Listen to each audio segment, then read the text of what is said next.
Di acara membedah pidato kebudayaan Ketua Umum PAN, Indonesia butuh Islam Tengah. Satu kata satu hati, Jatim berbasis PAN. Sudah pastinya itu kata-kata yang luar biasa untuk menyemangati kita sebagai masyarakat ini yang bernaung di Indonesia, bahwa apapun warnanya tetap NKRI, harga mati, begitu. Dan pidato Bapak Zulkifli Hasan ini sangat menarik menurut saya, karena beliau berbicara tentang Islam Tengah merupakan modernisasi sikap superior atau unggul yang mengerti batas-batas toleransi semua pihak dan sanggup mengayomi semua golongan. Dan Islam Tengah bukan konsep yang baru. Ini yang luar biasa. Dan hari ini saya bersama 4 orang narasumber yang gak main-main. Ini luar biasa. Beliau ini mempunyai spesifikasi yang, saya sampai gak bisa tidur tadi malam karena beliau ini luar biasa semua. Pertama adalah Bapak Dr. Ahmad Rubai, SHMH, Ketua Harian DPW PAN Jawa Timur, ahli hukum dan praktisi politisi. Assalamualaikum Bapak Rubai. Waalaikumsalam, Mbak Ika. Kemudian kita sapa yang luar biasa, Bapak Profesor Suparto Wijoyo, begitu nggak Bapak? Kompresor. Beliau merupakan Babit Riset Digitalisasi dan Internasionalisasi Pasca Sarjana Unair, Ketua Lembaga Pemulihaan Lingkungan Hidup dan Sumber Daya Alam MUI Jawa Timur, kemudian Wakil Direktur 3 Sekolah Pasca Sarjana UNER Surabaya. Assalamualaikum Bapak. Sehat Bapak ini? Sehat banget ini. Barakallah. Kemudian kita sapa selanjutnya Bapak Dr. Andi Suwarko MSI, merupakan dosen ilmu politik di UINSA. Dan yang paling luar biasa adalah beliau juga meneliti tentang kuota keterwakilan politik perempuan dan telah rekrutmen pengurus dan caleg DPW PAN Jatim pada pemilu 2014. Luar biasa. Assalamualaikum Pak Andi. Waalaikumsalam warahmatullahi wabarakatuh. Alhamdulillah sehat Mbak Ika. Nah, beliau yang satu ini kayaknya panjang durasinya untuk membacakan beliau ini siapa. Kayaknya panjang banget. Bapak Profesor Dr. Zainul Hamdi MAG atau Mas Inung begitu nggih. Iya. Sebentar saya bacakan, sepertinya lama ini sampai subuh. Enggak. Kepala Pusat Penelitian dan Penerbitan LPZM UINSA. Beliau juga dosen UIN Sunan Ampel.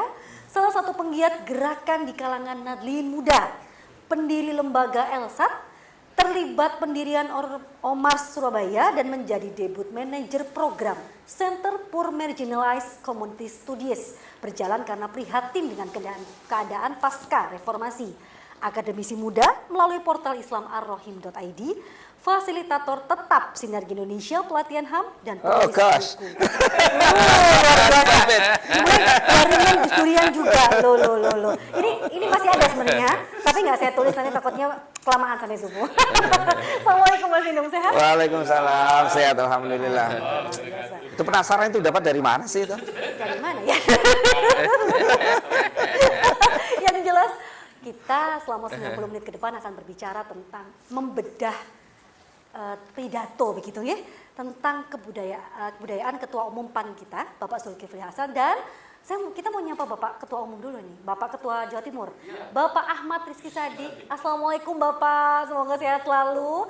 Ya, yang jelas monggo untuk awal dulu Bapak Rubai sebagai Ketua Harian DPW PAN Jatim. Bagaimanakah tanggapan jenengan tentang pidato Bapak Ketum kita? Monggo. Baik. Silakan. Terima kasih Mbak Ika dan tamu-tamu PAN Jawa Timur. Ada Mas Zainul yang sebentar lagi akan kita kukuhkan ya, sebagai guru besar ya. Mas Andi Suwarko, Pak Parto Wijoyo, kita paksa untuk hadir kalau mereka menyuarakan gelar bedah ya. Membedah pidato ini adalah pidato kebudayaan, bukan pidato keagamaan. Dan sengaja dipilih tempatnya adalah di auditorium utama Perpustakaan Nasional. Sehingga antara tempat dan tema itu juga berkait ya. Karena Pak Zul tentu ingin bicara lebih luas ya. Kalau agama kan mesti bicara di masjid, itu di perpustakaan. Saya kira tema ini tema Indonesia utuh akan terasa getarannya apabila dikaitkan dengan sebuah fakta. Masih ada sekelompok orang di negeri ini yang melihat Islam itu sebagai sebuah ancaman. Bahkan Islam itu selalu ditempatkan sebagai agama yang disalahpahamkan. Sehingga patut itu menjadi kontemplasi, renungan ya, dari semua orang yang kemudian mencintai Islam. Pak Zul itu pidato ini saya kira merupakan kontemplasi yang dalam, sehingga lahirlah gagasan dan juga lahirlah sebuah tindakan. Gagasan dan tindakan tentang Islam Tengah itu adalah tidak hanya dimiliki oleh beliau sebagai ketua umum, tapi menjadi doktrin di PAN. Maka PAN itu menampilkan Islam Tengah.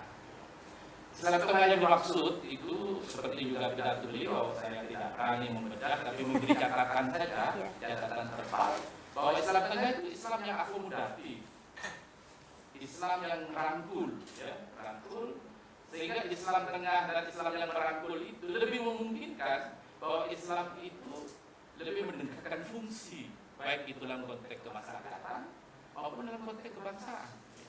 Bahasa kerennya supaya Islam itu fungsional, memberi makna ya, kehadiran Islam di dalam konteks kehidupan bermasyarakat, kehidupan berbangsa dan bernegara. Islam Tengah atau Islam akomodatif atau sebutan lain itu memiliki landasan teologisnya dan ada role modelnya juga dalam itu. Sehingga ini bukan pidato yang main-main, karena ada dimensi teologis. Misalnya sebuah ayat di dalam Al-Quran surah ketiga, surah Ali Imran ayat 159 kalau tidak salah. Di situ ada ayat yang bunyi A'udzubillahi minasyaitonirrajim. Fabima rahmatin minallah linta lahum walau kunta faddan ghalidal qalbi lanfaddu min hawlik fa'fu anhum wastaghfir lahum wasyawirhum fil amri fa idza asamta fatawakkal 'ala Allah innallaha yuhibbul mutawakkilin.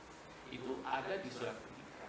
Jadi artinya ayat ini karena sebab rahmat Allah, engkau Muhammad dapat bersifat lemah lembut. Sekiranya engkau bersikap kasar dan bersikap keras dan berhati kasar, lanfaddu min haulik, pasti orang-orang sekitar akan menjauh. Gitu. Jadi lanfaddu min haulik itu, jadi sekiranya engkau Muhammad bersikap radikal, kalau terjemah sekarang, gitu, lanfaddu min haulik, tidak ada orang yang simpatik.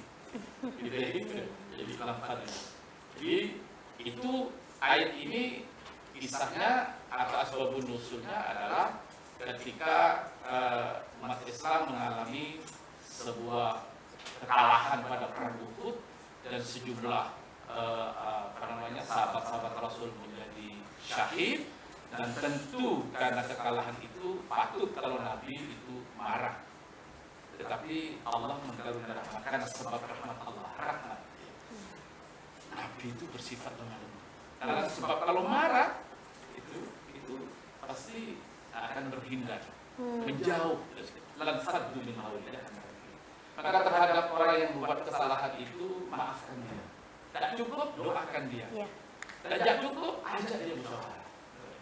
Jadi seluruh akumulasi nilai-nilai yang tercantum dalam surat Ali Imran 159 itu sesungguhnya Islam Tengah. Sehingga pidato Pak Sul itu sesungguhnya memiliki landasan teologis. Itu jiwa religiusnya Pak Sul. Sehingga pidato memiliki makna transenden, bahwa Islam Tengah itu bukan gagah-gagahan atau meniru kita, tetapi itu sebagai sebuah hasil perenungan, sebuah kontemplasi, dan kemudian karena beliau itu tokoh partai, ketua umum partai, tentu ditularkan, didoktrinkan kepada kita, dan diyakini dengan Islam Tengah itu, diyakini akan mampu memberi makna dalam konteks kehidupan berbangsa dan negara. Sehingga PAN dalam konteks membangun hubungan negara, hubungan agama dan negara bisa ditampilkan dengan gaya kepemimpinan Pak Sun yang akomodatif, merangkul dan kemudian santun dan lain sebagainya. Sehingga bergabungnya PAN dengan pemerintahan misalnya di bawah Presiden Bapak Jokowi itu juga memiliki makna teologis ya, karena Al-Quran menyuruh kepada kita supaya ta'awanu 'alal birri wat taqwa. Supaya kita ini diminta tolong menolong dalam kebaikan. Tolong menolong kebaikan itu juga refleksi dari Islam Tengah. Apalagi dalam mengurus masyarakat, mengurus negara, maka tidak ada pilihan kecuali kita berkolaborasi melakukan tolong menolong. PAN tidak bisa diajak untuk tolong menolong dalam keburukan, karena itu juga ada nasnya. Sehingga dengan demikian Islam Tengah yang dimaksud menduga seperti dan itu sudah dipraktekkan oleh kita. Maka kalau ngeritik misalnya dalam praktek mengkritik pemerintahan dan itu tugas kita, itu cara menyampaikannya juga harus santun dan juga harus disertai data. Dan yang lebih penting tidak berhenti pada kritik, jadi solusinya apa? Nah, itulah. Jadi refleksi seperti itu.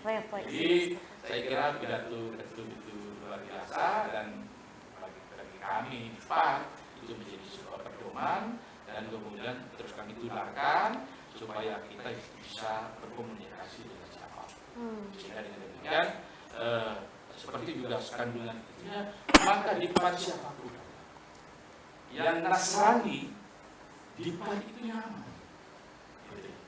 Yang kemudian misalnya ada yang agama Buddha, ada namanya sahabat saya Han Ali di Kalimantan Tengah itu nyaman juga di PAN.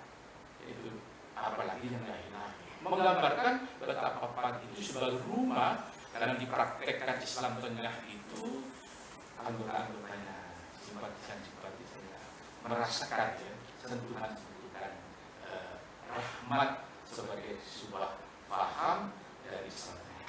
Saya kira itu secara khusus untuk memancing Pak Zainul, Pak Andi dan Profesor ini. Pak Arto, supaya juga dielaborasi lebih dalam. Saya tidak berani elaborasi pidatonya itu karena saya ini ketua harian. Kalau ketua harian nanti agak kencang loh. Luar biasa. Yang penting NKRI harga mati itu nomor satu itu. Bahkan dikaitkan Islam dengan konteks kenegaraan itu dan fondasinya adalah Pancasila, Pancasila itu final. Resultan itu dari nilai-nilai keislaman. Jadi ketuhanan yang Maha Esa itu bahasa lahir dari Qul Huwallahu Ahad. Kemanusiaan yang adil dan beradab itu setiap selesai khutbah kita dipelita setiap selesai sholat khutbah itu mesti mengingatkan innallaha ya'muru bil adli wal ihsan. Itu. Jadi setiap Jumat itu dalam jadi persatuan itu sudah perintah dari Al-Quran supaya kita itu adalah untuk selalu berpegang teguh bersatu melatafarraqu ya. Kalau musyawarah tadi sudah ayatnya sudah saya baca. Jangankan orang yang serelasi begitu, yang kemudian tidak suka pun diajak bermusyawarah. Tentu adalah misi kita adalah mewujudkan keadilan. Karena keadilan itu kebahagiaan. Jadi Pancasila itu final, NKRI harga mati. NKRI harga mati. Jadi kalau ada yang lebih dulu apa di depan? Tentu bersama-sama yang lain. Ini semakin menarik pembicaraannya. NKRI harga mati, Pak Ru. Ya, aduh sampai gak bisa ngomong saya. Pak Rubai sudah menjelaskan dari A sampai Z tentang bagaimanakah beliau nggak berani membedah tadi bilangnya. Tidak berani. Ya, memberi catatan tentang pidato kebudayaan Bapak Ketum Bapak Zulkifli Hasan. Yang jelas, jangan kemana-mana setelah tayangan berikut ini. Kita akan kembali dengan beliau-beliau bertiga yang lebih luar biasa lagi. Bagaimanakah tanggapan beliau-beliau tentang pidato kebudayaan Bapak Ketum Bapak Zulkifli Hasan. Jangan kemana-mana, kita akan kembali setelah tayangan berikut ini. Membedah pidato kebudayaan Bapak Ketua Umum PAN, Bapak Zulkifli Hasan, Indonesia butuh Islam tengah. Tadi Bapak Rubai sudah menjelaskan dari A sampai Z. Beliau nggak berani membedah, hanya memberikan catatan khusus untuk pidato Bapak Ketua Umum PAN. Dan sekarang kita meminta tanggapan ini dari Profesor Suparto Wijaya tentang pidato Bapak Zulkifli Hasan. Monggo silahkan. Oh iya, Assalamualaikum warahmatullahi wabarakatuh. Waalaikumsalam. Alhamdulillahirrahmanirrahim. Kita bisa kumpul bareng untuk di acara yang saya juga tidak berani membedah. Ya, tidak membedah, tidak memberi catatan, ya, tidak memberi catatan, Mbak, ya. Juga tidak akan menilai. Oh iya siap. Tetapi mencoba memaknai sebuah fenomena. Fenomenanya luar biasa dari Bang Zulhas. Bang Zulhas saya ini ada panggilan sesuaikan juga. Dari Bang Zulhas yang bagi saya fenomena. Fenomenalnya itu kalau Kang Mas Saya Rupai memaknai sekaligus sebenarnya memberikan justifikasi teologis. Tapi kalau saya ini cerdiknya orang PAN, ya ini cerdiknya PAN-nya menjadi sangat pandai, ya, sangat pandai. Ya. Yang saya maknai dengan pidato itu, yang saya coba simak di YouTube-nya. Itu proses saya Mas Andi, saya simak itu semua YouTube-nya itu sampai tuntas tak pula terus sampai tak print. Kemudian saya beri tanda-tanda warnanya biru. Ya. Dari sini saya berkesimpulan ini cerdik ini. Jadi secara fenomenologis saya menangkap beberapa kecerdikan saja, Mbak. Kecerdikan. Kalau nilai-nilai begitu tadi sudah lah, yang ahli-ahli ngaji itu sudah memang namanya saja Ahmad Rubai. Pasti ya. Pertama, setelah menyimak pidato Bang Zulhas, saya memberikan pemaknaan PAN itu memang pantasnya nadiyin. Ya, pantasnya nadiyin. Dari pidato itu, ya, mulai salamnya, menutup salamnya, Wallahu muwaffiq ila aqwamit thoriq, sampai siarannya malam ini, TV yang dipakai. Ini fenomena apa? PAN-nya bagi saya menjadi rajutan yang menjahit bahwa ada selama ini mungkin yang belum tersapai. Sehingga dengan pidato kebudayaan kemarin dan isinya yang semacam ini luar biasa, maka substantif tidak terbantahkan PAN ingin menyapa PAN-nya memang pancen nahdiyin. Kalau beliau yang ngomong nggak boleh. Beliau pelaku politik. Gitu ya. Tapi saya kan memaknai fenomena. Bahwa fenomenanya pidato ini sangat nahdiyin. Sehingga PAN tak singkat itu memang pancen nahdiyin. Pancen nahdiyin. Oh, luar biasa, satu kata baru ini. Baru untuk ditekan kan gereknya baru. Oh gitu ya. Aduh, ya. Pancen nahdiyin. Itu pemaknaan pertama. Bang Zulhas sengaja menyapa selama ini yang belum tersapa dengan sebuah momentum yang sama-sama sebenarnya spektakuler. Di tengah-tengah menjelang pelantikan pengurus PBNU. Ya. Maksud baik nggak boleh ngomong ini nggak boleh. Ya. Kenapa begitu? Jadi di dalam altar menuju pelantikan PBNU apa kaitannya ini? Kemudian di PBNU dengan kepengurusan Gus Yahya sekarang ini semua tahu menjaga jarak kepada semua partai, termasuk partai anak kandungnya. Ya. termasuk partai anak kandungnya. Ya, dengan struktur kepengurusannya, kemudian ini sangat fenomenologis kepengurusan PBNU, kemudian ditangkap secara politik yang amat elegan, Bahasa politik. ya, oleh Bang Zulhas dengan pidato kebudayaan. Ini adalah rumah besar yang harus disapa kebetulan. Maka mulai pidato dibuka, bagaimana mengemukakan Wali Songo, perjuangan ke Nusantaraan. Nusantara itu NU dulu. Kalau nggak ada NU nggak ada Nusantara. Untuk itu ada NU ditambah Santara. Loh, Nusantara. Nusantara. Iya, iya, iya. Jadi PAN ini juga masuk Nusantara. Gitu ya. Nah ini apakah ini yang perlu saya kan boleh bebas-bebas saja dong. Jadi memaknai fenomena itu karena seluruh para tokoh, menteri, para gubernur yang kemarin memberikan evaluasi, udahlah top banget semuanya sampai Ustadz Haji Hidayat semua dengan dalil-dalil yang sangat Qur'aniyamaton. Terus aku diundang ini gini, ngomong-ngomong tentang fenomena-fenomena semacam ini. Kan gitu Pak Andi ya. Saya Prof Zainul ya.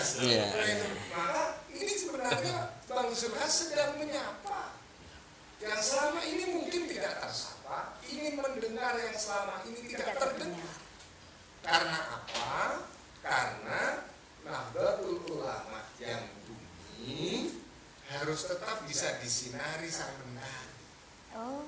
Maka muncullah pan gambare kan sinar mentari kaya kelambine. Nah, baju ini. Limited edition, Prof. Informasinya begitu. Iya, itu. Jadi tetap proses fotosintesis dibangun. Dan Ketua Umum PAN ini, Bang Zulhas ini sebagai variabel dari proses fotosintesis. Fotosintesis dari apa?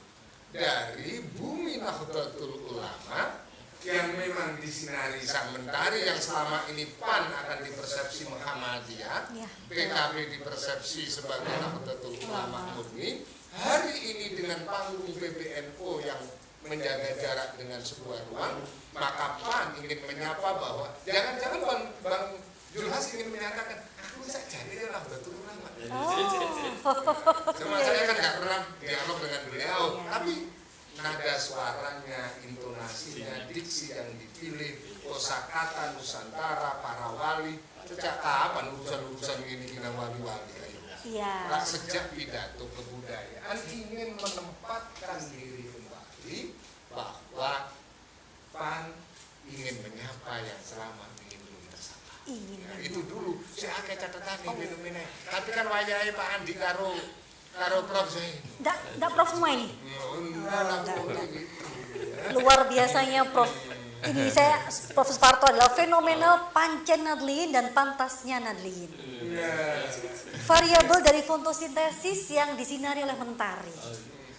Nanti kita akan mendengarkan beliau akan berujar tentang pantun apa lagi. Tapi beliau ingin sekarang bagaimanakah tanggapan Bapak Andi? Waduh. Apalagi beliau ini juga pernah meneliti kuota keterwakilan politik perempuan. Pasti ada mengenal lah bagaimana Bang Zul ini. Monggo silakan Pak Andi.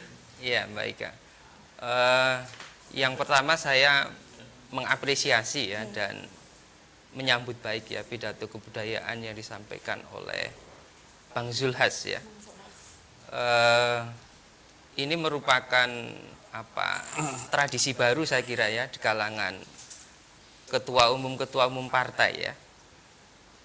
Dan ini menurut saya tradisi yang baik gitu ya. Apalagi kalau biasanya itu ya ketua umum partai itu kan menyampaikan pidato politik gitu ya. Nah, ini Bang Zul ini memperluas ya jangkauan pidatonya ke pidato kebudayaan ya. Nah, ini saya kira patut dicatat ya. Jadi ini memberikan pesan ya kepada publik bahwa politik itu tidak hanya menghadirkan kontestasi kekuasaan ya, bagaimana memperoleh kekuasaan lalu bagaimana mempertahankan kekuasaan itu ya. Tapi politik itu juga menghadirkan nilai-nilai dan gagasan-gagasan ya. Saya kira pidato kebudayaan itu kan syarat dengan nilai-nilai dan gagasan-gagasan itu ya. Berikutnya ya terkait dengan judul ya pidato kebudayaan ya yang diangkat ya, terkait dengan Islam Tengah ya atau Islam Wasatiyah itu, saya kira ini ingin menegaskan ya kembali posisi PAN ya, posisi PAN dalam konteks memposisikan relasi antara agama dan negara gitu ya. Jadi posisi PAN itu dalam konteks ya teori relasi agama dan negara itu ya simbiosis mutualistik gitu ya. Jadi agama dan negara itu posisinya saling membutuhkan gitu ya. Berikutnya saya juga ingin memberikan catatan bahwa sesungguhnya gagasan ya atau wacana tentang Islam Tengah atau Islam Wasatiyah ini sesungguhnya gagasan yang sebelumnya sudah digulirkan ya oleh banyak kalangan ya.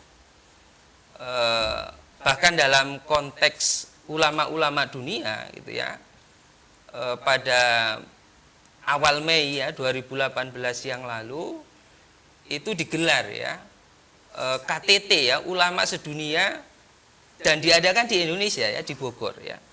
Ada 100 ulama yang hadir gitu ya. 50 ulama dari Indonesia dan 50 itu ulama-ulama dari berbagai negara muslim di dunia gitu ya. Nah, yang dibahas apa isunya? Isunya tentang Islam Wasatiyah itu. Jadi Islam Wasatiyah atau Islam Tengah itu sesungguhnya menjadi model ya tentang corak pemahaman dan praktek ya keberagamaan yang relevan gitu ya, sekaligus itu akan menjadi solusi ya terhadap problem-problem global ya. Tentu problem-problem global itu banyak sekali ya.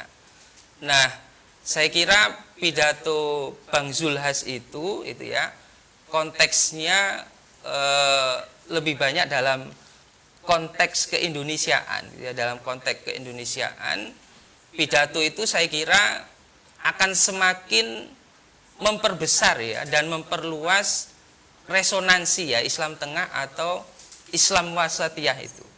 Saya kira itu komentar awal saya. Terima kasih Mbak Ika ya. Simbiosis mutualisme tadi. Setelah ada profesor bilang tadi kan Prof ya, variabel fotosintesis, ada kata-kata simbiosis mutualis. Ini luar biasa. Kalau ada list-list ini, Mas Inung, monggo tanggapannya. Apakah ada list berikutnya? Waduh, monggo silahkan. Jadi begini ya, saya membaca, saya nggak ngikutin videonya, tapi saya membaca teksnya secara penuh. Bahkan akhirnya kemudian saya juga terbitkan di arahim.id karena karena itu keren. Nah, kita harus meletakkan wacana moderasi beragama secara umum atau Islam moderat atau yang juga biasa disebut dengan istilah Arabnya Islam Wasatiyah itu sebagai sebuah diskurs. Ini penting, teori diskurs ini penting. Tapi saya nggak akan ngomong terlalu akademik tentang teori diskurs, wacana ya. Sebuah wacana itu harus diletakkan dalam konteksnya mengapa dia lahir. Sebagai sebuah praktek keberislaman, itu keislaman Nusantara, whatever dengan istilah yang kita pilih ya. Kalau kita ingin menghindar agar tidak terlalu identik dengan NU, ya Islam Indonesia. Sebetulnya praktek keberislaman kita secara umum adalah praktek keberislaman yang moderat. Sejak dulu kita cukup berbangga memiliki sejarah Islam di Indonesia yang itu tidak diawali dengan penaklukan. Itu keren menurut saya. Itu sesuatu yang menurut saya harus kita catat bahwa kita ini menjadi generasi muslim saat ini itu cukup berbangga, berbahagia karena kita tidak dibebani oleh sejarah masa lalu bahwa Islam di Indonesia itu adalah Islam yang disebarkan dengan penaklukan. Ya. Itu silakan cari bukti sejarah apapun. Bahwa ada 1-2 konflik-konflik kecil itu dimanapun sejarah pasti mencatat. Tapi bahwa Islam di Indonesia secara umum sejarahnya itu adalah sejarah yang tidak diwarnai dengan penaklukan dan darah. Coba itu bayangkan kalau kita sekarang keberislaman kita dalam konteks keindonesiaan itu dibebani dengan sejarah masa lalu penuh darah, itu pasti kita akan kesulitan untuk menempatkan diri. Tapi enggak. Nah, itu menurut saya itu adalah bukti historis bahwa sebetulnya kita ini memiliki praktek keberislaman yang sejak dulu apa yang disebut dengan istilah Islam tengah, Islam moderat, Islam yang damai. Itu penting menurut saya digarisbawahi. Nah, lalu mengapa tiba-tiba sekarang muncul sebuah diskurs, sebuah wacana Islam wasatiyah? Gitu. Itu harus diletakkan dalam konteksnya. Nah, di konteks ini menurut saya pidatonya Bang Zul itu keren. Karena sebelum dia menunjukkan pada kita bahwa kita itu penting, bahwa Indonesia itu butuh terhadap Islam wasatiyah, itu dia tunjukkan konteksnya. Apa konteksnya? Satu, kita ini sekarang tiba-tiba dihadapkan oleh wacana keislaman yang selalu menghadap-hadapkan bahwa kalau kamu ingin berislam, maka kamu tidak boleh berindonesia.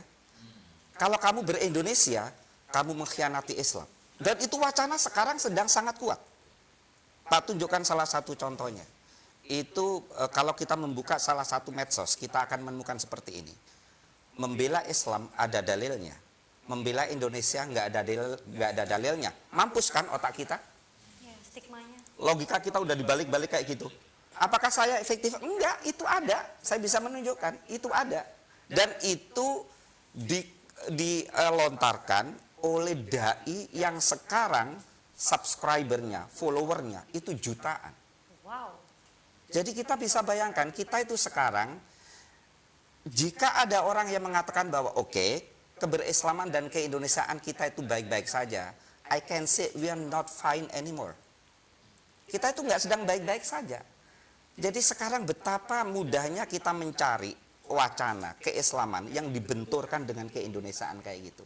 Sesuatu yang itu 20 tahun yang lalu, 15 tahun yang lalu, atau bahkan kita bisa mengatakan whatever dengan rezim Orde Baru yang otoritarian, tapi kita nggak membayangkan bahwa wacana itu dibenturkan. Tapi sekarang betapa mudahnya. Itu sama semudah kayak gini, orang dibenturkan kayak gini. Itu kalau cekak logikanya, itu habis seketika. Itu mampus on the spot.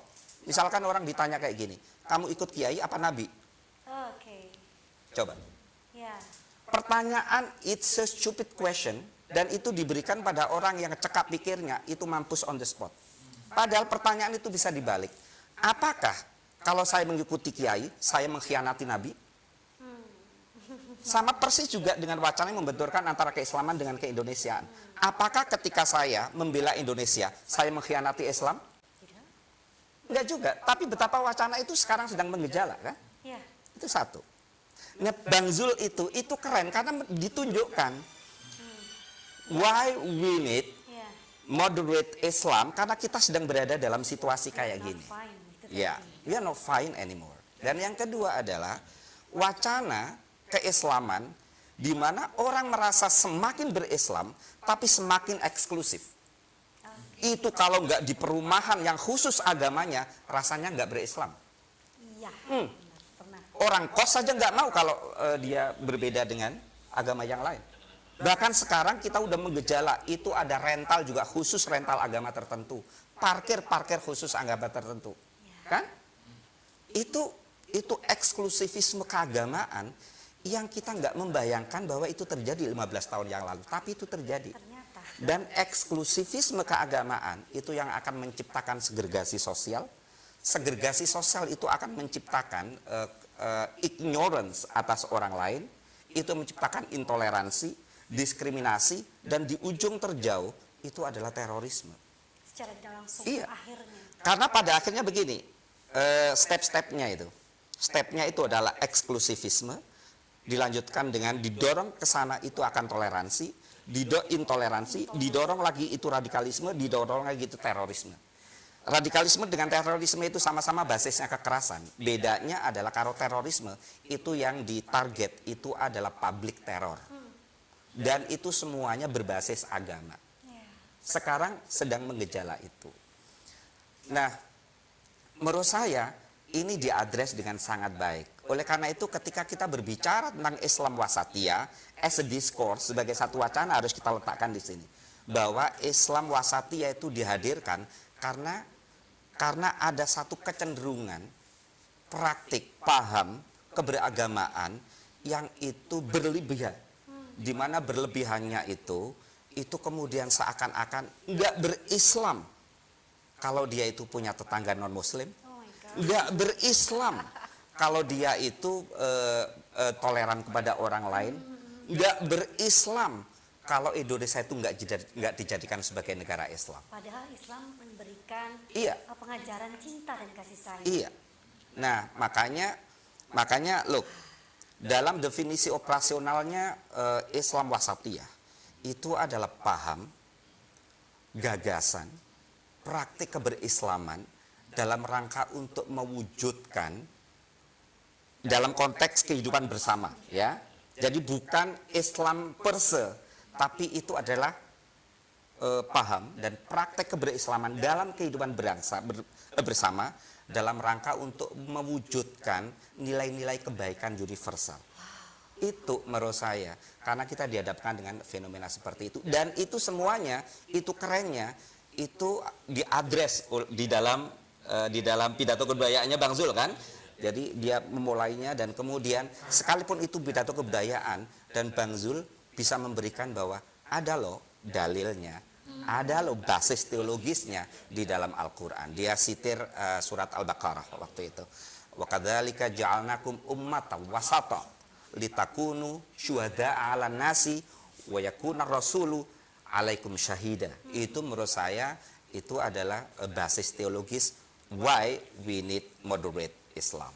Ya, satu hal, we're not fine. Kita ada apa-apa loh di sini. Tapi Bang Zulhas memberikan pembicaraan begitu ya, pidato dengan cantik sekali, dengan bahasa khasnya mungkin begitu. Ya. Ada satu part Bapak yang saya dengarkan. Dalam sila pertama Pancasila, ketuhanan yang Maha Esa adalah bukti kesadaran beragama. Maka pikiran untuk menjadikan Indonesia sebagai negara agama tuh hanyalah menunjukkan ketidakpahaman tentang falsafah negara kita. Benar kayak begitu. Nah, ini tadi tentang kita ngomongin, Profesor ngomongin simbiosis fotosintesis, kemudian Pak Andi berbicara tentang simbiosis mutualisme, jenengan tiba-tiba langsung berbicara we are not fine. Hati-hati loh.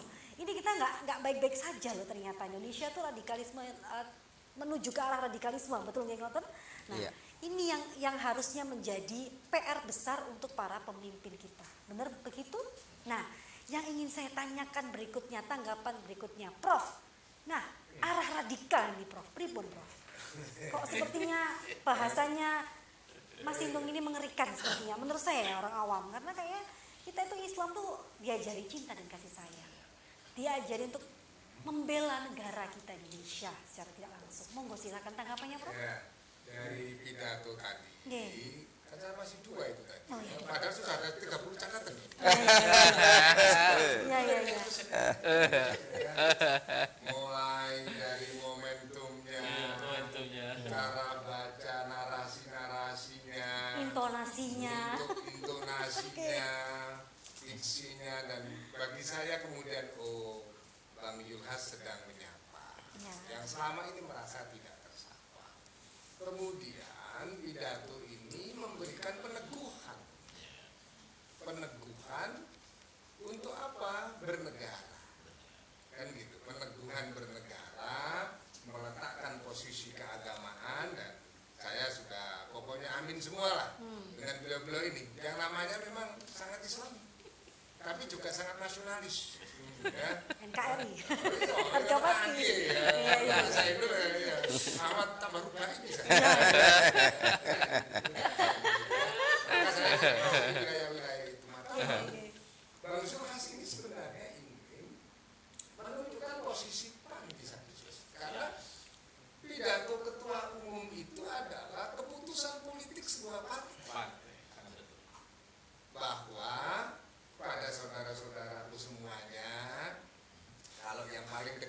ini yang paling dekat disebut para wali. Udahlah, semua tahu kok siapa yang biasa ziarah Wali Songo lah, gitu ya.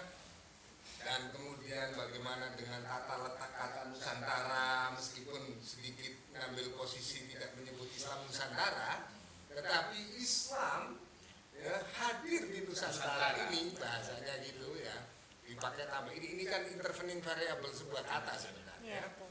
Pilihan itu sebenarnya ingin merangkaikan bahwa yang selama ini moderasi bukan semata-mata hanya ada di sebuah tali jaga, tetapi sang mentari pun sebenarnya penuh warna moderasi, penuh warna kenusantaraan, penuh warna kewali songoan, dan hadir untuk memberikan apa? Peneguhan sikap bahwa Islam tengah ini beda dengan poros tengah loh yo. Di garis bawah Islam tengah ini. Tapi ingatan itu selalu ada, gitu ya, selalu ada. Oh, cara menyapa, ini kan pelincahan berpolitik, menunjukkan kali berbang Zulhas lah itu sebenarnya ya. Maka pesan terhadap radikalismenya ada gini. Jangan coba-coba menghadirkan itu di sini. Jangankan perilakunya, narasinya saja tidak boleh. Kenapa? Oh, sang bumi akan memagari agar diri ini bernusantara dengan segala damainya. Oh, selama ini kemudian sang bumi harus menatap sang mentari. Oh, ternyata sang mentari menemukan bersambut juga. Aku juga hadir untuk mencahayai sang bumi ini dengan cahaya apa? Cahaya kedamaian, cahaya apa? Cahaya pesan kehidupan. Tanpa sang mentari tidak ada kehidupan loh. Ya. Dalam proses biologis kita, proses fotosintesis yang tadi, ilmu-ilmu lingkungan yang ini. Ilmu lingkungan juga pasti. Ilmu lingkungan, ya. Mengamini, Pak. Artinya apa? Pasti ada yang narasi soal tadi disinggung oleh Prof. Jainul tadi apa? Oh, ada radikalisme, Teroris. ada sampai pada ujung ceritanya ke terorisme. Itu akan menjadi sebuah percikan besar kalau seluruh anak negeri ini tidak membentengi Indonesia, khususnya kita yang Muslim sebagai mayoritas tegas kok. Bang Yus di pidatonya tegas. Berarti apa? PAN hadir dengan pidato kemarin itu, kami akan bentengi NKRI. Kami akan hadirkan Islam sebagaimana yang diajarkan oleh siapa? Oleh seluruh leluhurnya, dengan tradisi dibukanya ada dengan tradisi kok di sini. Ya, tradisi. Menghadirkan bukan penaklukan, bukan yaumul malhamah, tapi yaumul marham. Jadi ini kan menjelang Valentine Day. Oh iya. iya. Ya. Di Islam itu jauh juga menghadirkan yaumul marhamah, hari cinta kasih. Jadi hari cinta kasih itu pas waktu Makkah. Jadi waktu Makkah itu Rasulullah bicara ini adalah yaumul marhamah, bukan yaumul marhamah, tapi marhamah. Ini cinta kasih. Dan Bang Yud menyuarakan kembali. Artinya apa? Itu ajaran sudah ada, tapi kalau ini tidak ada yang menyuarakan dan tidak cukup suara kultural, maka beliau ngomong budaya iya, tapi perlu dipidatokan tokoh politik. Karena Biar semua paham. kondisi apa mana sampai milih semua TV-nya saja harus dipilih. Itu juga keputusan sebuah logika politik yang luar biasa. Ini kalau cerdikan nasional. Jadi cahaya mentari Bang Zulhas nasional itu kayaknya sudah tersemaikan di acara hari ini. Disapa namanya saja TV apa itu? Aula Media terus. Aula Media. Tahu deh Aula. Ini sudah simbiosis mutualisme ya Pak. Proses fotosintesis terbangun. Maka mencegah radikalisme bersama. Aduh, udah sampai ngomong merdeka gitu saya, Prof. Nah, emang berbicara dengan ketua Cuman ya. harus dilanjut ke yang lain. Kenapa? Serinya biar terus berjalan. Oh ya. Intinya berbicara dengan ketua lembaga pemulihan lingkungan hidup serbasis sisis pokoknya. Aduh. Tapi selanjutnya jangan kemana-mana setelah tayangan iklan berikut ini. Aduh, Bapak Profesor itu jadi nggak enak. Minum-minum terus jadi pengen pipis teman. Berjuang di Muhammad. Ika dan beliau berempat kita lagi nggak bilang membedah tapi mencatat begitu ya, atau mungkin menanggapi begitu ya, takut saya bicara nanti menanggapi pidato kebudayaan Ketua Umum PAN Bang Zulhas tentang Indonesia butuh Islam Tengah. Tadi Bapak Ketua Lembaga Pemulihan Lingkungan Hidup berbicara tentang fotosintesis yang tadi matahari bumi. Wah, nanti akan ada gongnya beliau bilang begitu waktu break, tapi nanti kita dengarkan. Yang jelas sekarang kita akan berbicara dengan Pak Andi. Bapak Andi yang ya tadi bilangnya tradisi baru berpolitik. Kemudian beliau bilang simbiosis mutualisme. Adakah tanggapan berikutnya mengenai pidato Bang Zulhas? Monggo silahkan. Iya. Mungkin saya menyoroti dalam aspek politik sih ya, Monggo, sesuai silakan. dengan kapasitas saya ya. Ada yang menarik saya kira ya, siapa yang diberi panggung ya, kehormatan di forum ya, forum yang terhormat itu ya. Karpet biru begitu ya. Eh, Pak Zulbaik biasanya. Karpet biru. Nggih, monggo. Saya kira di pengantar pidato itu ya ada 3 orang yang menurut saya banyak meramaikan ya survei-survei tentang pilpres ya. Pertama yang disebut itu adalah Menteri BUMN ya, Erick Thohir. Erick Thohir ya, lalu kemudian Gubernur ya DKI Jakarta ya, Bapak Anies Baswedan. Rashid Baswedan. Lalu kemudian yang ketiga adalah Ridwan Kamil ya, Gubernur Bapak Ridwan Kamil. Jawa Barat ya. 3 orang ini saya kira diundang hadir ya, tidak hanya di pidato kebudayaan ya, tapi juga sebelumnya diundang di workshop ya dan BIMTEK, anggota eksekutif dan legislatif ya, PAN ya, baik di tingkat lokal maupun nasional juga diberi panggung gitu ya, diberi panggung. Jadi menurut saya PAN ini sedang menimang-nimang gitu ya, tiga orang ini gitu ya sebagai ya bakal calon capres dan cawapres gitu ya, dan mungkin nanti pada waktunya gitu ya PAN akan menentukan ya, akan menseleksi dan merekomendasi dari 3 orang ini siapa kira-kira yang akan diusung sebagai capres dan cawapres gitu ya. Saya kira ini menarik juga saya kira untuk dibaca ya, siapa yang hadir lalu kemudian diberi panggung kehormatan gitu ya. Diberi karpet biru begitu istilahnya. Iya. Pak Ketua. Kalau untuk Mas Inung menanggapinya pripun ini? Ada tanggapan lain mengenai pidato Bang Zulhas? Saya tahu dan saya yakin bahwa sekalipun ini dikemas sebagai pidato kebudayaan karena Bang Zul itu adalah ketua umum sebuah partai, pasti ada political intention behind the scene. Itu udah pasti. Tapi dari perspektif saya ingin agar ini, bagi saya loh ya, saya ingin tetap menyoroti bernasnya konten pidato itu sendiri. Tentu saja Pak Andi karena dia sebagai analis politik, Pak Prof Parto pasti memiliki sudut pandangnya. Nah, saya itu eman karena kontennya itu sendiri bagus. Itu bagus, keren. Nah, yang saya ingin katakan itu seperti ini. Mengapa orang seperti Bang Zul itu sampai kemudian sebegitunya menyisipkan dalil? Karena sekarang ini ketika wacana moderasi beragama atau Islam wasatiyah itu sedang didorong, itu ada kekuatan-kekuatan kontra yang ingin mendelegitimasinya. Bahwa ini adalah satu praktik terselubung pendangkalan akidah umat Islam. Oh, itu banyak sekali. Kalau kita ngomong tentang medsos banyak. Dan itu yang mengatakan itu juga tokoh-tokoh yang juga memiliki follower umatnya. Pak Andi ketawa-ketawa, dia tahu beberapa waktu yang lalu videonya beredar. Oh. Kalau orangnya nonton pasti tahu saya sedang mengarah pada siapa. Oh, ini ngeri itu.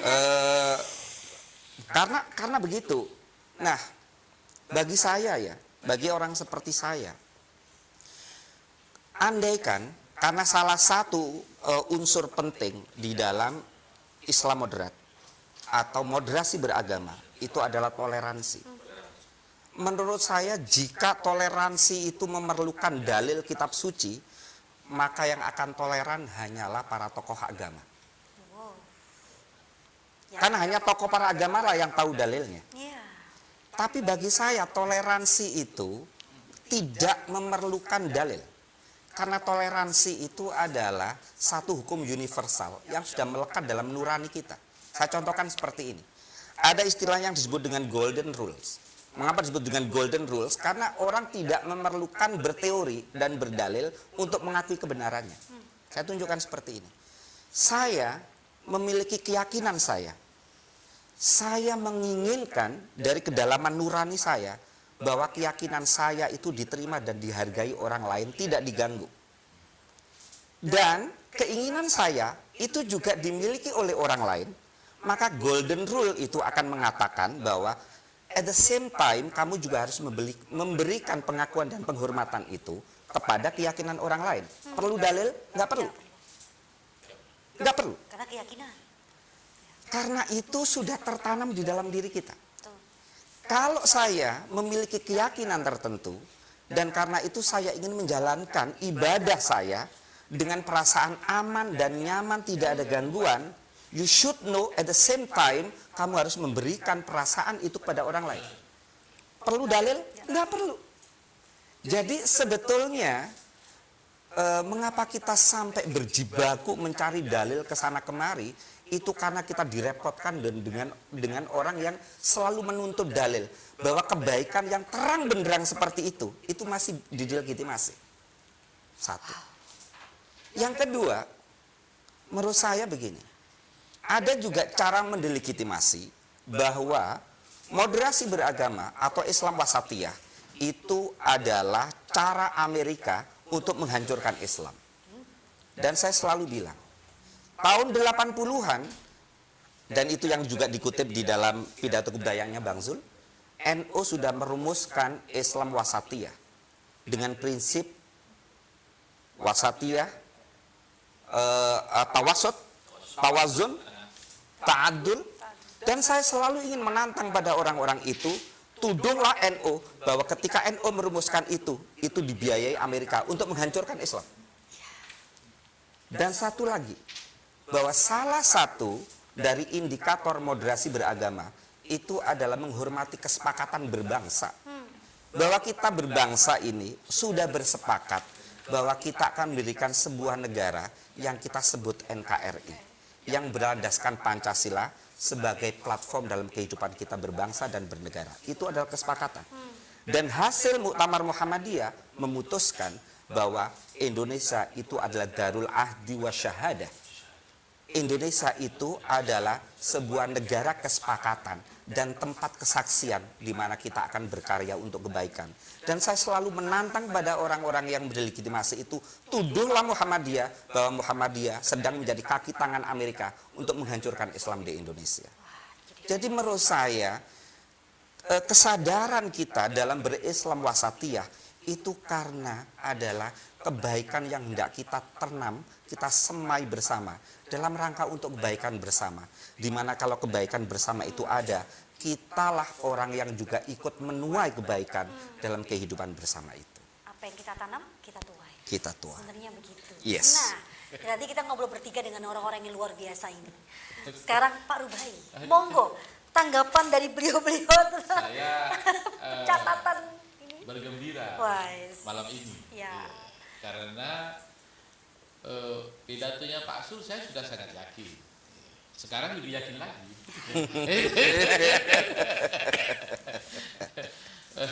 Karena hadirnya Mas Zainul, Mas Andi, Pak Parto itu kan forum untuk mengkonfirmasi tentang pidatonya itu gimana. Semuanya oke dan bahasa Pak Zainul keren gitu. Artinya top gitu loh. Jadi kalau saya sudah menyatakan bahwa semakin yakin bahwa baik itu Pak Sul selaku ketua umum maupun beliau maupun PAN sebagai partai yang dinahkoni beliau, fitrahnya itu ya Islam Tengah itu. Kenapa? Karena PAN ini ingin menghadirkan, kehadirannya ingin memberi makna yang tadi disebutkan oleh Pak Zainul itu makna apa? Makna kebaikan.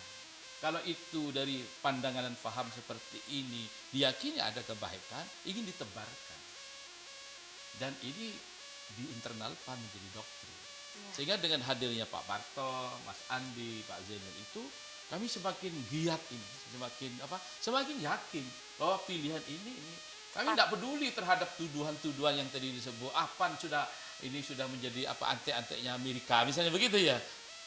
Lawan kami, kan begitu. Kami berasal dari keyakinan kami. Labencong. Kami ingin Ada artinya di bawah ini. Kami ingin NKRI itu tenang gitu ya. Kami ingin NKRI itu sejuk. Maka harus tampil keberagaman yang santun, yang menghormati. Kemudian kalau ada berbeda, kita sudah dibekali dengan doktrin. Kalau harus menyebut nas supaya semakin yakin, lakum dinukum waliyadin. Ya gitu lah ya. Itu tidak urusan Allah dan itulah yang harus kita jaga. Jadi bahwa fitrah gitu ya. PAN itu adalah partai yang kemudian meyakini kalau Islam menjadi salah satu sumber nilai-nilai, itu tampilannya adalah Islam Tengah. Islam merangkul, Islam yang bersahabat, yang dengan cara itu kami meyakini bisa memberi kontribusi kepada kehidupan berbangsa dan bernegara. Maka boleh saya sebut kalau fitrahnya seperti itu, ini wujud kecintaan akhirnya. Ya, itu. Kecintaan kepada siapa? Kecintaan kepada Pancasila sebagai platform tadi disebut sebagai falsafah, sebagai weltanschauung kehidupan berbangsa kita. Ini adalah ekspresi kecintaan dan juga terhadap wadahnya, rumahnya, yaitulah Negara Kesatuan Republik Indonesia. Sehingga kalau sudah seperti itu, bahwa Pancasila final dan kemudian harga mati, itu sebenarnya dilandasi oleh filosofi-filosofi yang tadi sudah disebut oleh sahabat-sahabat saya, tamu-tamu PAN, mulai dari Pak Parto, Mas Andi, Mas Zainul, itu sesungguhnya elemen terdalamnya wujud kecintaan. Kalau sudah wujud kecintaan itu, pada saatnya itu diminta, kita siap untuk mengawal itu. Dan kami merasa hari ini tidak sendiri gitu loh. Itu PAN tidak sendiri. Ada Pak Parto.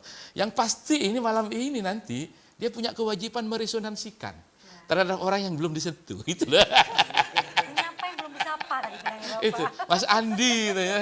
Harus juga menggemakan dong gitu loh. Ada partai yang memang concernnya terhadap negara, bukan hanya berebut kursi, bukan itu ya. Hanya bertarung di pemilu, tidak. Sudah berhasil menyentuh saya. Oh, menyentuh. Tepuk tangan dong. Dan hari ini sudah menggait Pak Zainul untuk hadir di forum ini, maka jujur saja DPW PAN Jawa Timur dengan hadirnya Mas Zainul, saya juga terkejut karena juga beliau ini sahabat saya, Pak Hufron, yang hari ini juga hadir memberikan spektrum yang sangat luar biasa, yang tadi saya tergelitik. Benar itu. Kalau tidak ada Pak Zainul, kita kurang mengerti bahwa pendahulu-pendahulu kita tidak memberi beban kepada kita dalam kehidupan beragama. Rasa itulah yang harus menurut saya hormat kepada pendahulu. Bahwa Islam datang dengan melebur bahasanya. Bahasanya Ketum itu, bahasanya Pak Zul itu, Islam datang bukan untuk menaklukkan, tapi melebur, merayap dengan pelan-pelan dan sebagainya. Sehingga diterima secara damai. Sehingga patutlah bahwa sesungguhnya Islam ini benar-benar rahmatan lil alamin.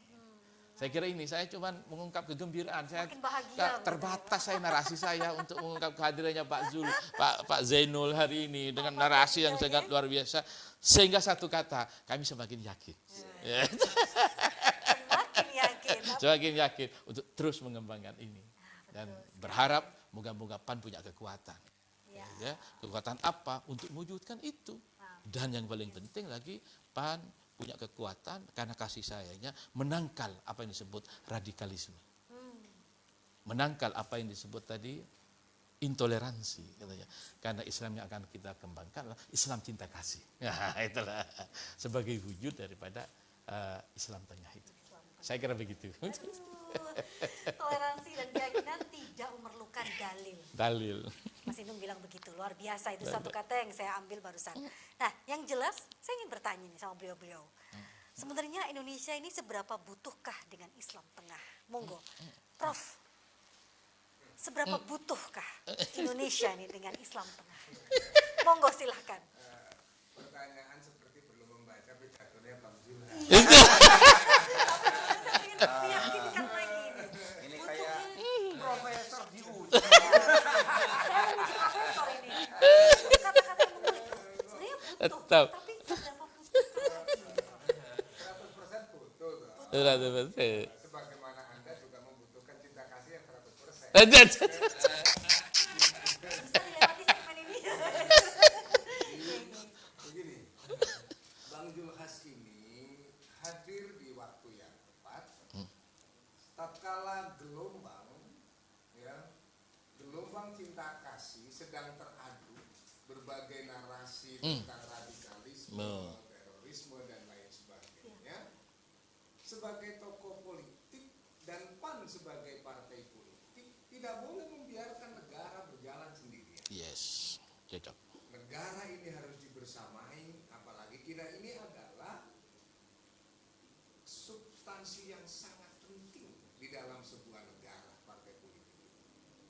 Maka sebenarnya negara kemudian belum sampai memanggil, belum sampai memanggil ini negara. PAN hadir dengan pidato yang spektakuler, fenomenal. Menurut saya kan fenomenal. Fenomenal. Dengan berbagai pertimbangan tadi, dengan segala ketulusannya. Tapi setulus-tulusnya ketua umum partai politik, pasti itu strategis. Nggak mungkin. Orang pacaran gendaan ini berstrategi loh.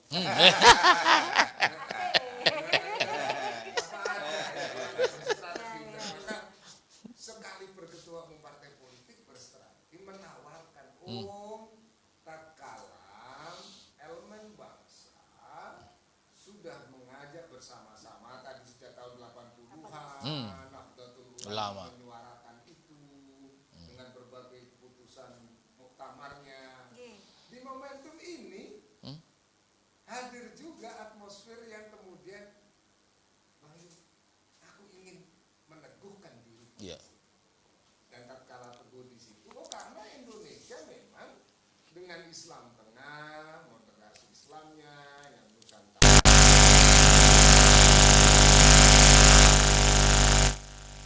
Dan itu menjadi sebuah yang namanya Islam tengah menjadi identitas kolektif. Menjadi identitas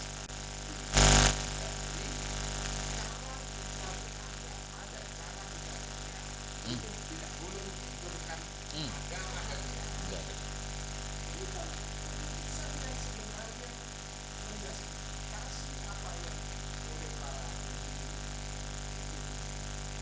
dimakan dan kemudian PAN membela kembali untuk bersatu. Kemudian sejarah Pancasila mulai yang 1 Juni, 22 Juni, 18 Agustus. Semua dirangkai Satu-satu, menjadi sebuah konflik berkepanjangan. Karena urusan 1 Juni, 22 Juni, 18 Agustus itu sebenarnya belum tuntas.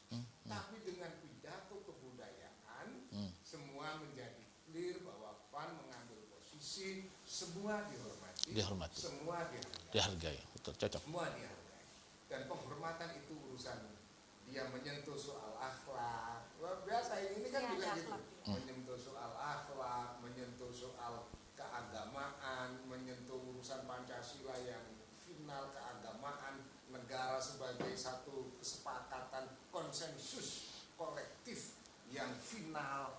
itu semua menjadi penanda bahwa oh, PAN bukan orang lain di negeri. Beliau ingin menegaskan bahwa kami ini bukan outsider. Kami ini adalah insider, pemilik sah juga republik ini dengan Islam tengahnya, damailah bersama PAN. Cuma saya kan nanti itu khawatir setelah acara ini, pidato ini, kemudian akan ada bendera lagi. Aku yuk, arah-arah nadikin terus gini, aku yuk PAN betul. Karena PAN menjadi partai anak Nabi. Bisa tepuk tangan semuanya.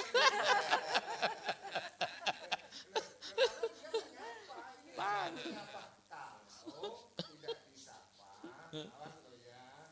Dan ini momentumnya pas Gus Yahya ngomong begitu, kami menjaga jarak kepada semua partai politik, maka jarak itu modal loh ya kalau PKB ya. Cuma yang disebut ini dari kok analisis politik kira aslinya sebenarnya punya juga. Punya juga gemah di situ. Soal apakah gemahnya ini mendengung, apa sayup-sayup, paling tidak. Beliau kan pilihnya pidato kebudayaan. Itu kami ambilkan dengan suara penuh kelembutan, sayup-sayup tidak perlu mendengung, dan dengan sayup-sayup itulah engkau justru ingin menyaksikan. Engkau kemudian ingin hadir karena sebuah sayup-sayup tadi. Kalau suaranya terlalu terang, nggak usah pakai orang kepingin mendengarkan, sudah terang. Kepo akhirnya. Tapi suara Bang Zul adalah pesan kebudayaan dan nyebutnya jelas. Wallahu muwaffiq ila ini tertulis. Tertulis. Wali, tradisi, Nusantara, dan saya pikir Bang Zul sudah menyuarakan prinsip kemana arah itu adalah bahwa PAN ingin membersamai negara kesatuan Republik Indonesia. Luar biasa. Insider, not outsider. Itulah. Aduh, Prof, ini beneran deh. Saya jadi langsung terbuai dengan sayup-sayup tadi. Yang jelas sayup-sayup tapi tegas begitu nih, Bang Zulhas. Nah, pertanyaan ini juga akan saya berikan pada Pak Andi nih, Pak. Tadi kan ke Profesor. Kayaknya ngetes Profesor banget gitu ngeliatnya. Sekarang ngetes Pak Andi nih. Soalnya Indonesia ini seberapa butuh sih dengan Islam tengah? Padahal sudah dijelaskan sama Bang Zulhas. Cuma sebagai seorang Pak Andi, monggo silahkan. Iya, jadi saya sepakat dengan Prof. Sumarto tadi ya, bahwa 100% itu dibutuhkan ya. Sebagaimana kita pahami bahwa Indonesia ini kan negara yang plural ya, heterogen gitu ya. Oke, tanya orang. Baik agamanya gitu ya, etnisnya gitu ya, bahasanya gitu ya, dan komponen-komponen lainnya. Bhinneka Tunggal Ika. Dalam konteks ya mengelola ya pluralitas dan keragaman itu sesungguhnya yang paling pas adalah ya Islam tengah itu ya, Islam wasatiyah itu ya. Saya kira itu clear ya. Misalnya fakta-fakta historis misalnya ya terkait dengan perjalanan sejarah bangsa ini misalnya ya. Ketika negara ini sedang dalam proses deklarasi ya kemerdekaan ya. Lalu kemudian para pendiri bangsa ini kemudian berkumpul lalu kemudian membicarakan tentang dasar negara, tentang konstitusi negara dan seterusnya itu. Di situ keragaman pandangan-pandangan itu kan muncul ya. Nah, lalu kemudian untuk menemukan titik temu atau benang merah itu, lalu ya middle way ya, jalan tengah itu yang kemudian ditempuh gitu ya. Jadi masing-masing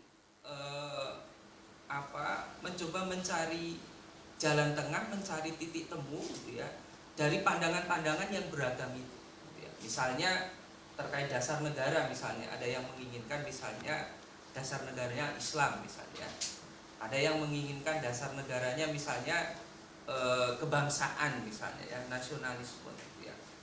Di antara dua kutub ini kan lalu kemudian ada upaya-upaya mencari titik tengah gitu ya.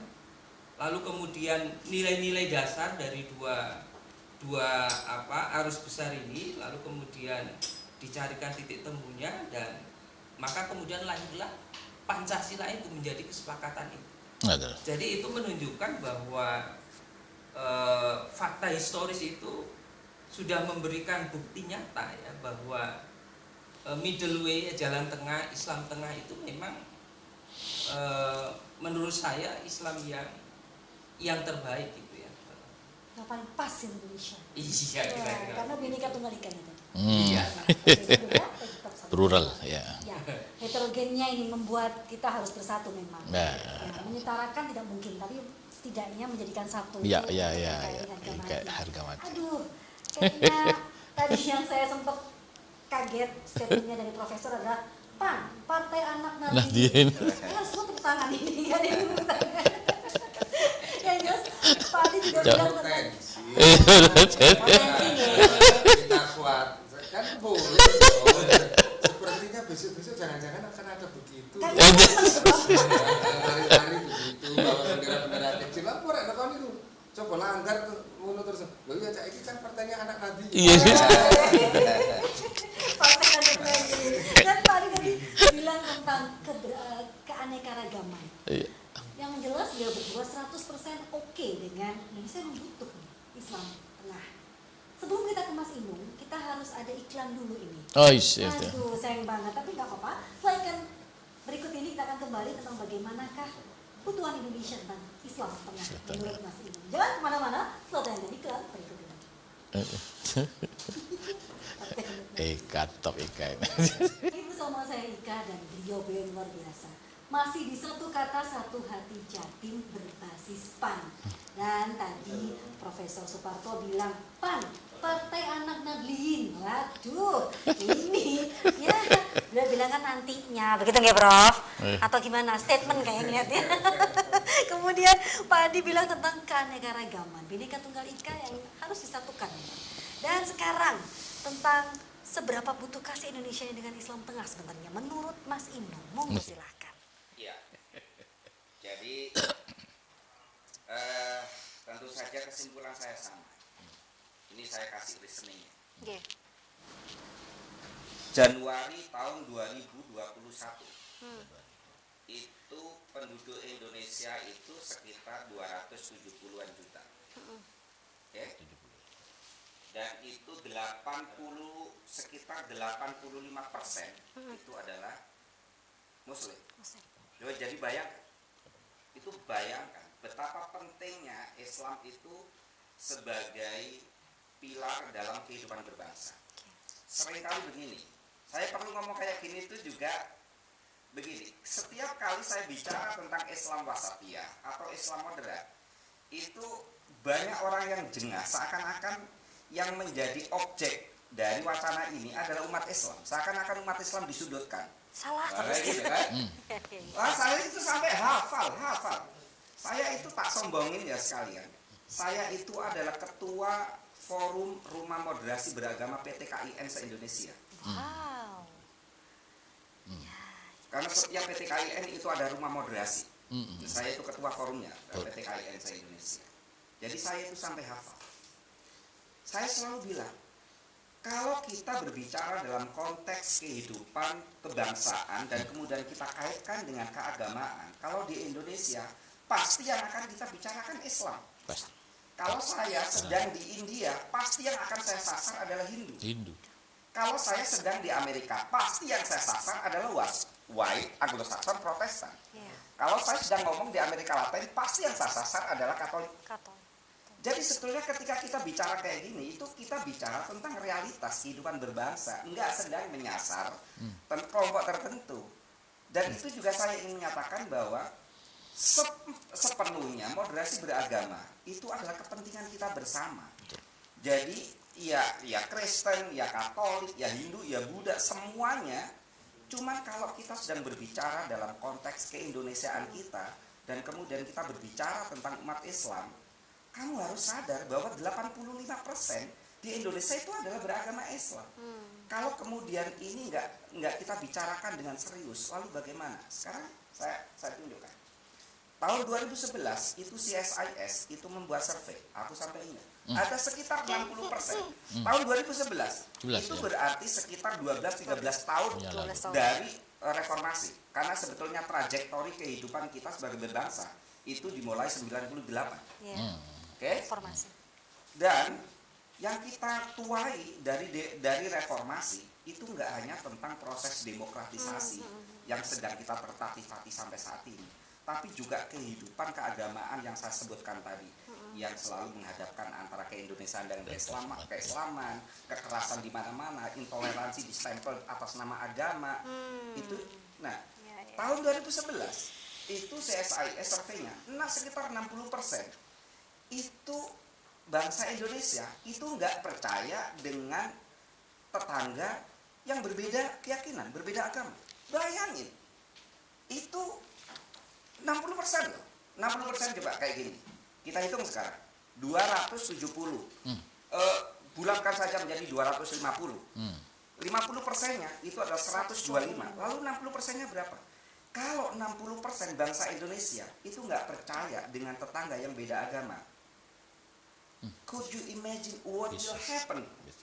Apa yang bisa kita bayangkan dengan kebangsaan kita, keindonesiaan kita ke depan? Dan survei-survei berikutnya itu nggak menunjukkan semakin turun loh hal kayak gitu. Survei-survei itu. Tahun 2016 itu Pew Research. Pew Research itu satu lembaga research yang ada di Amerika. Nggak hanya melakukan riset tentang Indonesia dan umat Islam, dia melakukan riset global. Itu menunjukkan bahwa di Indonesia itu agama itu menjadi faktor yang sangat tinggi dalam menentukan kehidupan orang di Indonesia. Itu Pew Research. Nah, kemudian tahun 2016 kamu tahu ketika ISIS bangkit itu ada sekitar 10 juta orang Indonesia yang bersimpati dengan ISIS dan ini berangkat ke sana. Iya, jihad. Dan salah satunya itu adalah ketua otorita Batam. Dan itu adalah pegawai, itu adalah orang pemerintahan. Ketua otorita Batam itu menurut saya itu ada karir yang luar biasa. Wah, kalau uangnya Pak Rubai saja udah pasti kalah. Kalah lah dengan Dan otorita itu dia itu. meninggalkan semuanya untuk berangkat ke Syria. Jihad tadi. Iya. Lalu kemudian kita membayangkan 60% tadi itu yang mulai eksklusif itu bisa didorong karena sekarang wacana-wacana keagamaan yang sangat dipenuhi kebencian itu masif sekali di media. Dan kita harus tahu bahwa di Indonesia jumlah nomor handphone itu lebih banyak daripada jumlah penduduk Indonesia. Iya. Nah sekarang semua orang mau mencari informasi apapun, termasuk informasi agama, yang ditanya pertama kali ulama enggak, yang diklik adalah Google. Ya, Mbah Google. Lalu kemudian kita mengatakan bahwa apakah Islam tengah enggak kita butuhkan? 100% kita butuhkan, karena kita dihadapkan dalam situasi seperti ini. We are not fine. Iya, we are not fine anymore. Jadi saya senang sekali kalau ada partai politik yang biasanya day to day-nya hanya ngurusin masalah kekuasaan, Kursi. rebutan kursi dan sebagainya, tiba-tiba ketua umumnya membuat satu pidato kebudayaan yang keren, karena disadari oleh realitas yang sedang kita hadapi sekarang. Menurut saya itu sesuatu bingit gitu. Dan itu makanya saya tadi mengatakan saya nggak bluffing bahwa kamu telah menyentuh hati saya. Karena memang saya hari-hari ini saya memang sedang bergulat dengan wacana ini. Saya sedang melakukan riset tentang wacana ini. Saya sedang berhadapan dengan kelompok yang mendelegitimasi wacana ini. Dan saya tahu bagaimana mereka sedang membangun wacana dan sedang menggerak kalangan anak muda. Dan seringkali yang mendelegitimasi kita itu bukan orang jauh. Seringkali ya kawan-kawan di sekitar kita ada. Ya. Itulah makanya Indonesia needs moderate Islam. Yes, we are not fine. Tadi we are not fine-nya itu tiba-tiba ada kata-kata begini waktu almarhum ayah saya bilang. Memangnya kamu meninggal ngubur dewe. Nah, kata-kata intoleran ini yang sedikit menakutkan. Berarti benar-benar kita tidak baik-baik saja di Indonesia, betul nih. Ya, yang jelas kalau ngomongin intoleran, semoga dengan PAN intoleran itu menjadi toleransi yang cantik. Dengan menjadi cinta kasih begitu nih Pak Rubai. Aduh, kayaknya kalau ngomongin closing statement saya sedih. Kurang sebenarnya closing statementnya. Ditambah lagi mungkin statement. Padahal udah nggak bisa ngomong lagi padahal. Nah, sebelum ke Mas Inung nih, Prof, closing statement dong, Prof. Ke Prof dulu deh kayaknya. Bahasa-bahasa kiasannya luar biasa ini. Ngetes profesor lagi saya. Monggo, closing statement mengenai bedah pidato tadi. Kebudayaan dari Pak Ketum. Monggo silakan. Bang Julhas sebenarnya memilih satu orasi yang sangat kultural. Ya, untuk itu pidatonya pidato kebudayaan. Pidato kebudayaan pesannya adalah pesan persaudaraan. Bersaudara. Dan tatkala pesan persaudaraan sebenarnya menurut saya Bang Julhas ini larut dalam sebuah memorabilia sebagaimana dikenang oleh Albert Camus, seorang kelahiran Aljazair tapi besar tumbuh hidup di Paris dan penerima hadiah Nobel sastra terbaik. Pesannya adalah sebagaimana Bang Julhas suarakan. Bang Julhas suarakan itu adalah pesan-pesan persaudaraan. Meskipun jadi ketua umum, dia sebenarnya ingin berpesan kepada bangsa ini. Hai bangsa Indonesia, ini untuk mengikuti Albert Camus. Janganlah berdiri engkau di depanku, karena aku tak akan mengikuti.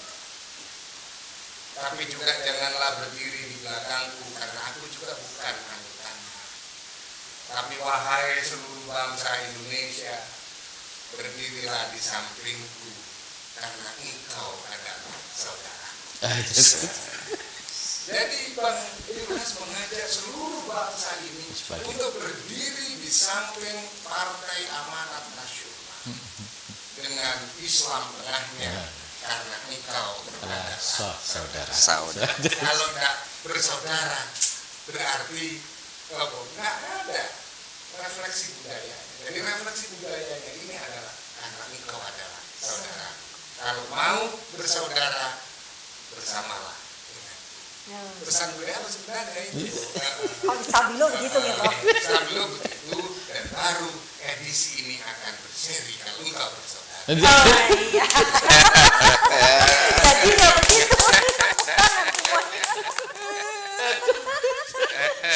Tadi kita bicara tentang variabel fotosintesis, kemudian identitas kolektif yang akhirnya bersambung. Bersambungnya nanti tapi. Nah, kalau ngomongin sekarang Pak Andi, closing statement tentang ya pidato dari Pak Ketum. Monggo silahkan. Tadi kita bicara dari keanekaragaman, Bhinneka Tunggal Ika, kemudian jenengan tadi bilang soal politik nilai gagasan, terus tradisi baru. Apalagi closing statementnya jenengan? Monggo Ya, silahkan. saya kira Islam tengah ini akan membawa resonansi ya dalam konteks jangka panjang itu, dalam konteks kebangsaan itu Indonesia akan semakin bermartabat ya, akan semakin beradab gitu ya. Dan dalam konteks politik gitu ya, saya kira akan menghadirkan politik yang lebih humanis gitu ya, politik yang lebih profetis gitu ya, yang menjunjung tinggi nilai-nilai dan moralitas. Saya kira itu closing statement saya. Politik itu asik. Satu kata dari Bapak Ketua, Bapak Ahmad Sadik. Beliau bilang sama saya, politik itu asik. Karena sebenarnya politik itu horor sebenarnya. Orang banyak bilang begitu ya. Tapi jenengan bilang politik itu asik gitu. Luar biasa. Nah, sekarang monggo Bapak Profesor Zainul atau Mas Inung. Closing statementnya ini yang kita tunggu-tunggu ini. Monggo silakan. Apa ya? Tuh. Jadi beberapa waktu yang lalu itu ada tokoh agama, saya nggak ingin sebut namanya tapi udah pasti tahu, Nah, bahwa sensor. Indonesia ini lama-kelamaan mabuk agama. Karena dikit-dikit agama, dikit-dikit agama sampai urusan Percintaan agama ini. urusan apa saja itu Ya. ditanyakan, Ustadz ini hukumnya apa gitu. Kita nyaris tidak memiliki satu wilayah Privacy. yang itu nggak selalu di-referkan ke ini agama. Dan sampai kemudian si tokoh itu lama-lamaan kita mabok. Nah, coba bayangin setiap event agama itu selalu bersifat kecenderungannya adalah eksklusif. Jadi kalau misalkan saya melakukan tahlilan, misalkan, itu yang akan datang itu ya hanya umat Islam. Itu pun biasanya hanya NU. Jadi itu karakter dari ini secara saya profesor sosiologi agama. Ya, saya rempah menginap sebenarnya takut. Selalu kecenderungannya kayak gitu. Iya. Nah, ada satu wilayah yang sebetulnya itu bisa menyatukan. Apa itu? Adalah kebudayaan. Ya, tradisi kebudayaan. Iya, kebudayaan itu yang bisa menyatukan banyak sekali orang. Di mana orang itu meletakkan dulu baju identitas keagamanya, bukan imannya loh ya. Baju identitas keagamanya untuk kemudian melebur sebagai manusia. Aku adalah Inung, aku adalah Parubai dan sebagainya.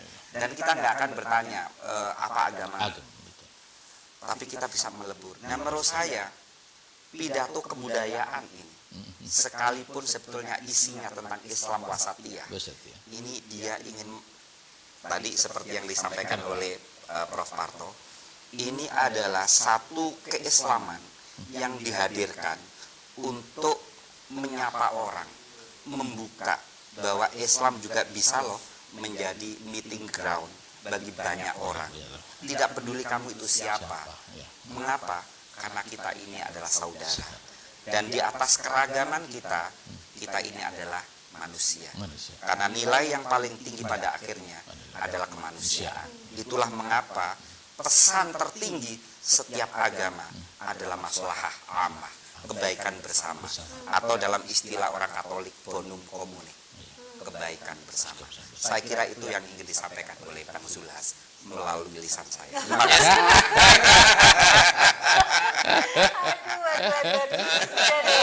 Bapak luar biasa malam hari ini.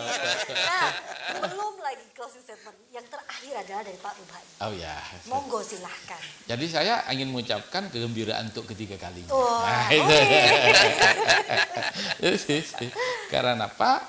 Ternyata ketua umum saya ya dengan menggelar pidato kebudayaan itu ternyata memiliki chemistry yang sama dengan Mas Zainul. Sekalipun Mas Zainul belum pernah ketemu.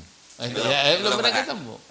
Tapi begitu dikasih teksnya dan dia baca itu ya, ternyata meresonansi itu. Ya. Saya senang ada Mas Andi komentarnya tadi terhadap ini. Terus juga Pak Parto juga sama. Gitu ya. Mungkin kalau Pak Parto sudah pernah ketemu, ya, sehingga lebih menukik lagi ya. Itu. Sehingga dengan demikian bahwa apa yang dilakukan oleh ketum ya, dengan pidato kebudayaan itu karena Islam Tengah itu tidak ingin redup. Itulah itu tidak ingin redup. Maka dia gelar itu. Dia sadar kalau misalnya pidato keagamaan sendiri sudah eksklusif katanya tadi itu ya. Jadi dia gelar pidato kebudayaan itu untuk menyegarkan itu ya. Memang benar sudah pernah dilakukan tahun-tahun sebelumnya ya. Tetapi ini dihidupkan lagi ya. Ternyata malam ini ada Mas Zainul yang jauh juga bergerak di bidang ini. Sehingga PAN merasa ada temannya gitu ya. PAN untuk mengkampanyekan Islam Tengah itu tidak sendiri. Kalau TUM itu tidak ingin redup gitu ya.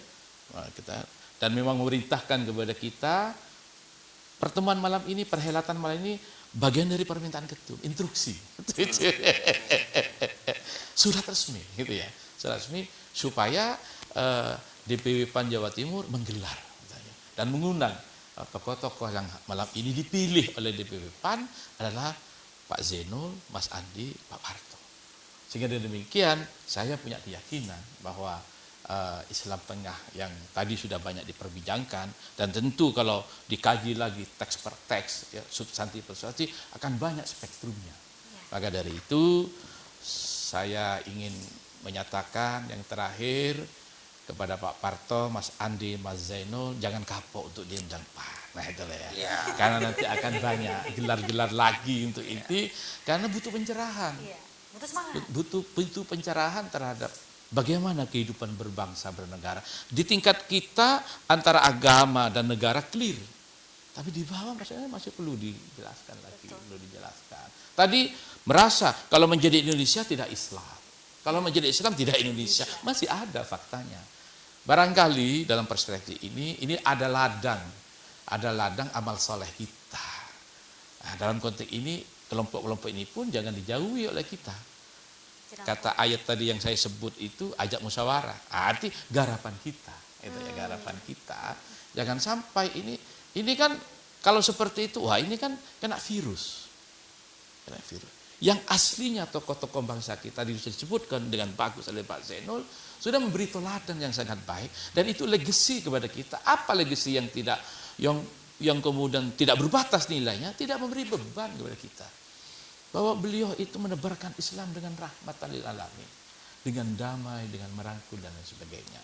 Maka pidato ketum dengan tema Islam Tengah itu boleh saya terjemahkan sebagai kata karena kita ber-Indonesia tidak ingin gagal. Itu ya. Kita ini salah nanti kepada funding fathers kita.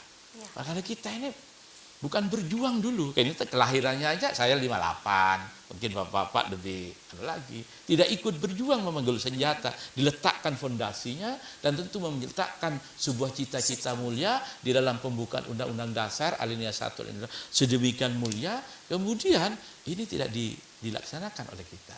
Maka menampilkan Islam Tengah itu karena kita ingin ber-Indonesia yang tidak gagal. Caranya adalah Islam Tengah. Saya kira itu.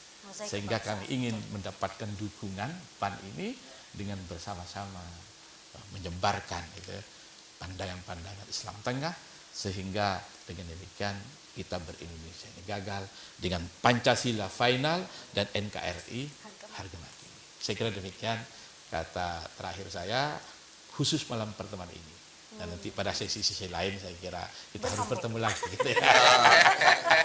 Saya akan hadir ke anunya Pak Zainul ya. Betul. Podcastnya gitu ya. Udah gitu lah. Kalau orang nggak ikut ini, kita akan hadir ke Pak Marto, Pak Marto ini sahib kita itu. Dia punya padepokan. Punya padepokan setiap Aleka Forum. Itu dia punya. Di rumah tinggal beliau juga ada forum yang kemudian banyak mengundang tokoh yang berlatar belakang macam-macam. Saya kira ini wujud kebersamaan dan itu tidak bisa kecuali mengedepan kecintaan kemanusiaan. Boleh mungkin berlatar belakang, latar belakang yang berbeda soal organisasi, perguruan tinggi, hobi dan sebagainya, tapi ada titik temu. Kita adalah saudara, sebangsa dan setanah air. Bineka Tunggal Ika, itu yang luar biasa. Malam ini walaupun sudah 90 menit kita berdialog begitu ya, membahas tentang pidato Pak Ketum, kayaknya masih kurang waktunya. Betul. Panjang lagi. Yang jelas beliau-beliau ini baik Mas Inung, Pak Andi juga Profesor sangat 100% setuju tentang Islam Tengah ini tadi. Bisa sangat membutuhkan. Apalagi Mas Inung tadi bicara tentang we are not fine. Hati-hati. Ya. Dan suddenly pidato Bang Zulhas menyentuh hati beliau. You're touching my heart. Gitu-gitu. Yang jelas semoga sehat selalu semuanya. Dan semoga wabah COVID cepat berlalu. Amin, ya Allah. Dan semoga semuanya selalu dalam lindungan Allah SWT. Dilancarkan kemudahan-kemudahan urusannya. Yang jelas semoga juga teman-teman PAN dan khususnya masyarakat Indonesia bisa mengambil kata-katanya dari Bang Zulhas ini loh. Islam Tengah. Bahwa sebenarnya Islam Tengah ini bukan konsep yang baru. Dan ini ada kok dari dulu sebenarnya. Ya, Bineka Tunggal Ika, yang penting harga mati. NKRI harga mati. Satu kata, satu hati, Jatim berbasis PAN. Matur nuwun semuanya. Saya pamit undur diri. Wassalamualaikum warahmatullahi wabarakatuh. Waalaikumsalam.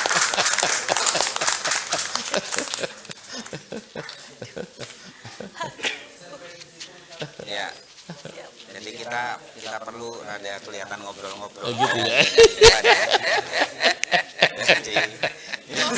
Luar biasa.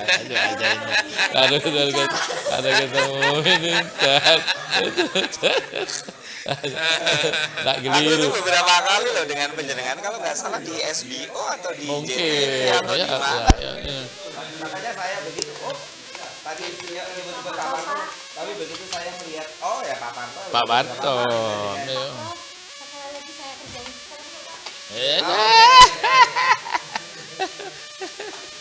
Oke. Oke.